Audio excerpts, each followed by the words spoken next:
There are many ways that you can use AI to develop your software. You can learn from it, you can get ideas from it, or you can get assistance. And in today's video, I'll show you one way that you can use ChatGPT in your software development. We'll be creating a new React Native application with the assistance of ChatGPT. So let's get started. All right, so we want to create a new React Native application for this video. We'll start by asking ChatGPT to write the steps to start a new React Native application using Expo. And for that, I'll write the command here to write the steps, commands, and code to start a new iOS application using React Native and Expo. I'll add another request here to add links for reference. One of the most important things to consider when writing ChatGPT commands is specificity. Notice how I wrote my prompt as a command to ChatGPT, and I aim to be as clear as possible on the desired outcome. So let's see what ChatGPT comes up with this command. Let's send it. All right, and as you can see, ChatGPT returned a very specific way to creating a new React Native application. It listed steps from 1 to 10 on how to create a new React Native application, even all the way to publish it. What I noticed though is ChatGPT, I'm using version GPT 3.5. And what I'm noticing here is that it's giving you the old command. So this was the old way of creating a new React Native application using the Expo CLI or the global Expo CLI. And in Expo SDK 46, they introduced a new way of creating new React Native projects, which was the local Expo CLI. The Expo CLI is a command line tool that is a primary interface between a developer and the Expo tools. But as I said, in Expo SDK 46, they introduce a local way of running the CLI. So in other words, we're using npx create expo app to create that new project instead of the global command that they're suggesting here, or that ChatGPT is suggesting here.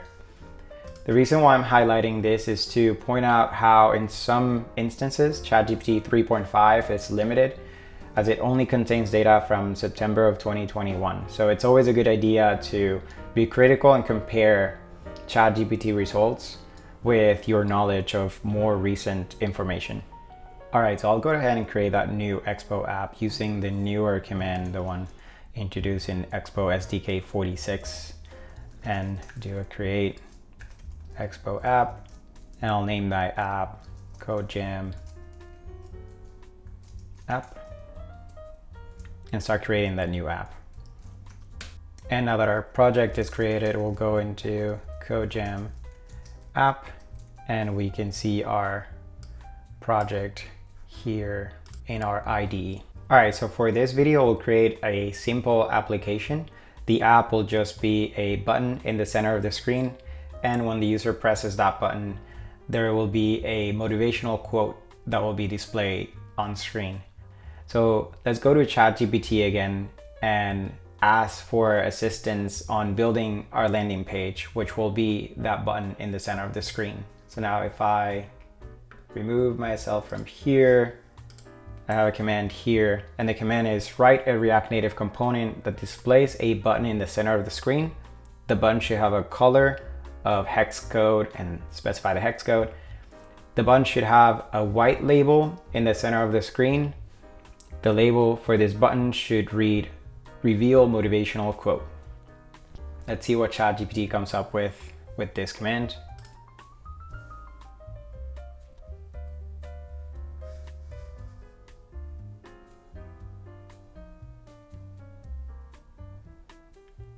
All right, so it seems like ChatGPT created its own component called motivational button.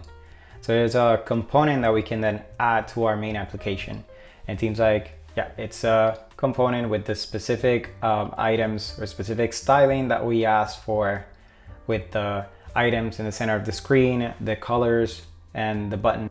So now we can go to our main application and add this motivational button component and use it in our application. So we can test our application by running the iOS simulator. But first we'll create that new folder with components, and that component would be motivational button, which is the new component ChatGPT just created for us. We'll use that here, test it, and see if it's actually what we're expecting.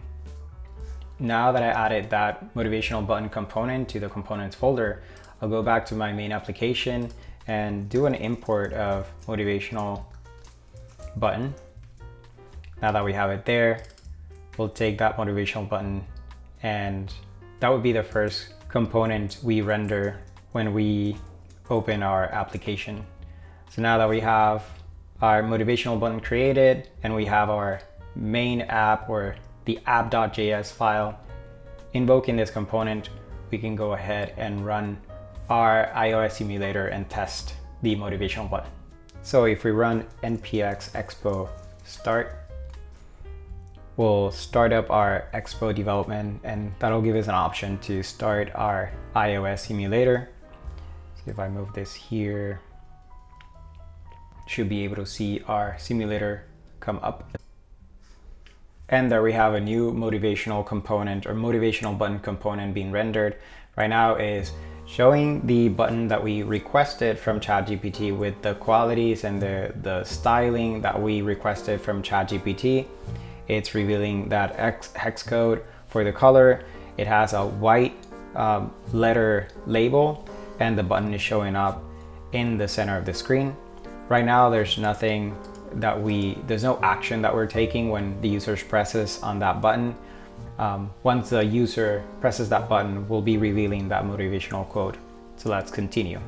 Okay, I've added a new component, the component message, which is the one displaying the motivational message. In this case, we're just displaying a text component with the text inside of motivational quote here, just to test our application and make sure that we are showing the message when we click on the button and showing that message for 5 seconds. So we'll import that message component. Now that we have it here, we'll be showing that message component when the user clicks on the motivational button. So for that, we'll have to create a state for showing or not showing the button. So we'll say show message, set show message. That would be a use state that we are adding here. Be false will be, we'll be showing that message right away. We'll be showing the button first. And so in the view, we'll check for show message. If show message is true, then we'll render that component here, message. Otherwise, we'll show the motivational button.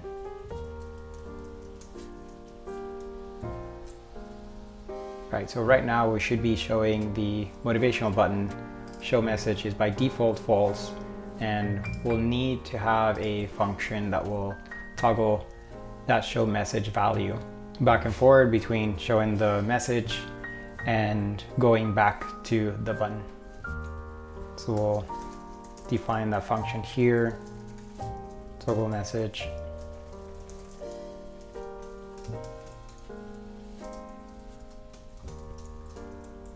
We'll just set show message to the opposite of what we have here.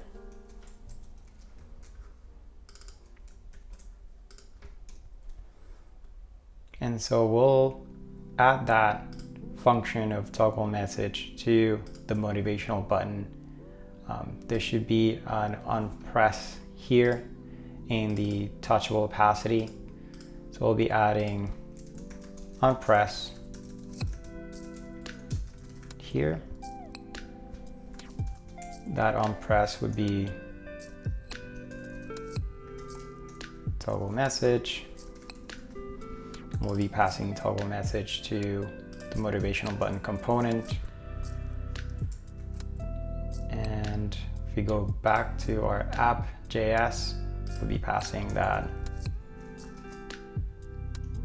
toggle message here.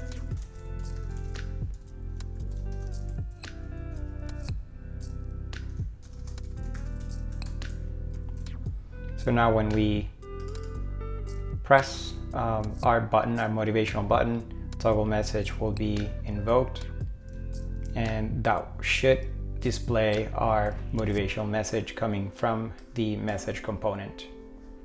Let's try that out. Yep, there we have it. So motivational quote message will show for 5 seconds, and then it should toggle back to showing the button. Right now it's not showing the button because we haven't passed the toggle message function to the message. But when message displays, we have a use effect here that will then run the toggle message function that will be passing as a prop to the message component. So if we go back to the message component, we'll be passing that function also. And now if we refresh our app and reveal the motivational quote, that motivational quote will be shown.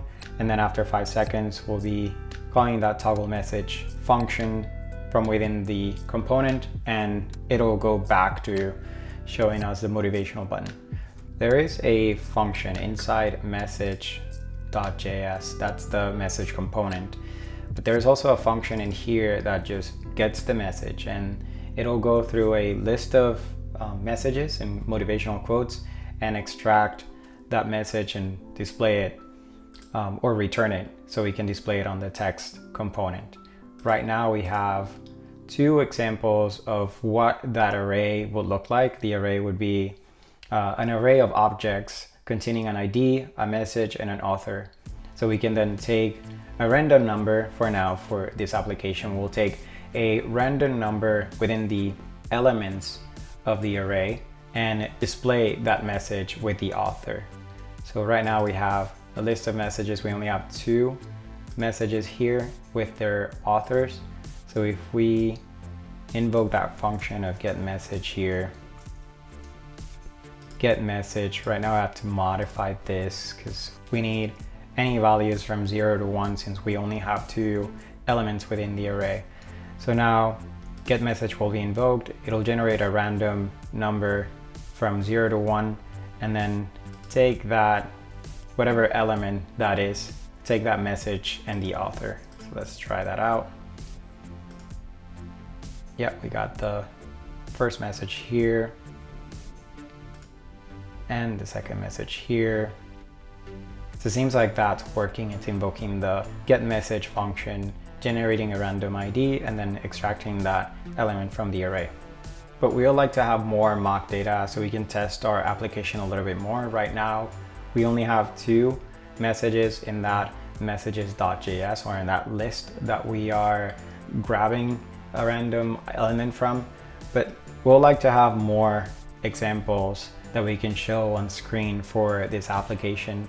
We can type them, but we can also use ChatGPT for this. So let's go back to ChatGPT. I'll copy this array so I can tell ChatGPT this is the structure I want, or this is the example I'm looking for. And then I'll go to ChatGPT now, and I already have a command here. Write an array of 10 elements with objects containing 3 parameters. And then I specify the 3 parameters, which are ID, message, and author. And the message parameter should contain a motivational quote. And I'm giving ChatGPT these 2 examples so it can generate those 10 elements using this example as a base.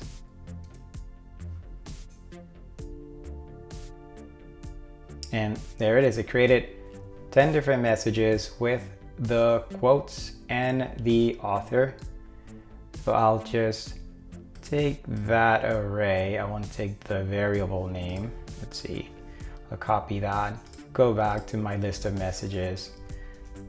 I want to take that variable name. I'll just take the actual array result. But I'll just take those 10 elements and add them to my list of messages here. So now when we go back to our application, it should be taking any of the messages of those 10 items. Actually, it'll be taking only 2 because I have to update this to 10. So it'll take any numbers or any elements from the array ranging from 0 to 9. Now if we refresh and try it again, we got one here. It'll go away after 5 seconds. And then we get another one.